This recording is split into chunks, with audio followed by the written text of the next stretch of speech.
主咧，佢話主嘅靈喺我身上嗰陣時候，叫我咧能夠因為佢用膏告我，叫我傳福音給貧窮嘅人，差遣我去報告被擄嘅要得釋放，瞎眼嘅要得看見，叫那受壓制嘅可以得着自由，報告神悅納人嘅禧年。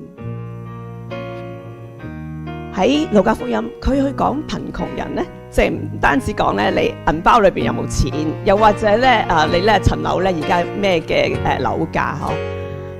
唔單止講呢啲，而係講咧，真係咧喺當中咧，社會上邊咧被邊緣化嘅一群，好多時候咧就好似喺呢度啦嚇，就會同咧盲眼嘅啦，同騎腿嘅啦，即係跛腳嘅啦，又或者咧之後咧係第7章、第14章咧就會同一啲山大麻風嘅擺埋一齊，係點樣樣嘅呢群嘅人？當我哋喺度諗完咗即係翻工呢個 project 咧唔知道咧。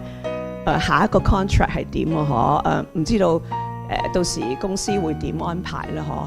呢群嘅人咧，有可能咧連翻身嘅機會都冇噶啦。但係主點講？佢話就算喺我哋生命最唔能夠掌控嘅處境，又或者咧喺我哋眼中咧最艱難、最唔能夠突破嘅環境嘅裏邊，又或者喺呢群人嘅裏邊，喺社會上邊唔同嘅階層嘅人裏邊，根本喺人眼中係冇可能再有轉變嘅時候，主去宣告佢仍然係嗰位有能力嘅上帝。主嚟嘅工作就要俾我哋唔同嘅人能夠經歷一份好真實嘅醫治同埋釋放。主耶穌基督嚟嘅使命係咧要俾我哋唔同嘅人經歷醫治釋放，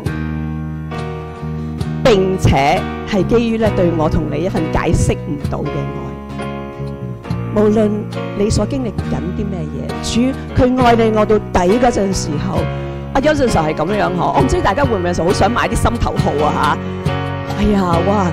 即係嗰個電話，哇！真係好想買啊嚇！又或者咧，哎呀，即係嗰套鑊啊嚇！即係咧嗰套廚具真係好想買，係買到啦，真係買到啦，好開心係咪啊？跟住你就會買到之後，你係即係喺度望住佢啦嚇，又即係摸下佢啦嚇，好開心係咪啊？隻眼咧即係總之咧就嚇，即係唔會離開自己你嘅心頭好啊！你係天父爸爸嘅心頭好，